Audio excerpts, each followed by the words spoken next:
തൃശൂരിലേക്കാണ്. Youth Congress നേതാവ് Sujith VS കസ്റ്റഡിയിൽ മർദ്ദിച്ച CPO സന്ദീപ് ജോലി ചെയ്യുന്ന മണ്ണുത്തി പോലീസ് സ്റ്റേഷനിലേക്ക് ഇപ്പോൾ യൂത്ത് കോൺഗ്രസിന്റെ മാർച്ച് നടക്കുകയാണ്. ബാരിക്കേഡ് വെച്ച മാർച്ച് പോലീസ് തടഞ്ഞിട്ടുണ്ട്. യൂത്ത് കോൺഗ്രസ് പ്രവർത്തകർ ബാരിക്കേഡ് മുൻപിൽ നിന്നിപ്പോൾ മുദ്രാവാക്യം വിളിക്കുകയാണ്. സൂരജ് സജി വിവരങ്ങൾ വച്ചിരുന്നുണ്ട്. സൂരജ്, യൂത്ത് കോൺഗ്രസിന്റെ പ്രതിഷേധം, വിവരങ്ങൾ എന്തൊക്കെയാണ്?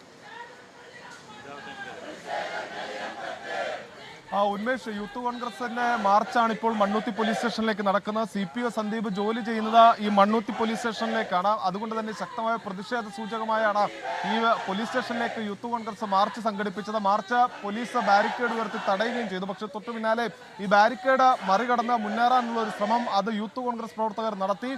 പിന്നാലെ പോലീസ് ജലപീരങ്കി അടക്കം പ്രയോഗിക്കുന്ന ഒരു സാഹചര്യമുണ്ടായി. ഏറെ നേരം പോലീസും പ്രവർത്തകരും മുഖാമുഖം ഏറ്റുമുട്ടുന്ന ഒരു സാഹചര്യമായിരുന്നു. ഇപ്പോൾ സംഘർഷത്തിന് അല്പം അയവ് വന്നിട്ടുണ്ട്. ഇപ്പോഴും ബാരിക്കേഡ് മറിക്കാനുള്ള ശ്രമം അത് പോലീസ് യൂത്ത് കോൺഗ്രസ് പ്രവർത്തകർ ബാരിക്കേഡ് മറിക്കുന്നതിനുള്ള ശ്രമം തുടരുകയാണ്. പോലീസ് ആകട്ടെ സംയമനം പാലിച്ചുകൊണ്ട് തുടരുന്നുണ്ട്. ജലപീരങ്കി അടക്കമുള്ള സംവിധാനങ്ങൾ ഒരുക്കിക്കൊണ്ടാണ് ഇപ്പോൾ പോലീസ് ഈ സമരത്തെ നേരിട്ടുകൊണ്ടിരിക്കുന്നത്. നേരത്തെ ഈ കേസിലെ പ്രതിയായിട്ടുള്ള സജീവന്റെ വീട്ടിലേക്ക് യൂത്ത് കോൺഗ്രസ് പ്രവർത്തകർ മാർച്ച് നടത്തിയിരുന്നു. അത് ഇതിന് തൊട്ടടുത്ത് മാടക്കാത്തറ എന്ന് പറയുന്ന സ്ഥലത്തായിരുന്നു. ആ വീട്ടിലേക്ക് മാർച്ച് നടത്തിയതിന് തൊട്ടു പിന്നാലെയാണ് ഇപ്പോൾ ഈ സന്ദീപ് ജോലി ചെയ്യുന്ന ഇപ്പോൾ മണ്ണുത്തി പോലീസ് സ്റ്റേഷനിലേക്കും മാർച്ച് നടത്തിയിരിക്കുന്നത്. ഇപ്പോൾ ആ മാർച്ച് നടത്തി യൂത്ത് കോൺഗ്രസ് പ്രവർത്തകർ ഇവിടെ നിന്ന് മടങ്ങുന്നതാണ് ദൃശ്യങ്ങളിൽ കാണുന്നത്. ഉന്മേഷ്, ശരി, വലിയ പ്രതിഷേധമാണ് യൂത്ത് കോൺഗ്രസിന്റെ. ഇപ്പോൾ മണ്ണുത്തി പോലീസ് സ്റ്റേഷനിലേക്കായിരുന്നു യൂത്ത് കോൺഗ്രസിന്റെ പ്രതിഷേധ മാർച്ച്. പോലീസ് ജലപീരങ്കി പ്രയോഗിച്ചു. അവിടെ നിന്നിപ്പോൾ പ്രവർത്തകർ മടങ്ങുകയാണ്.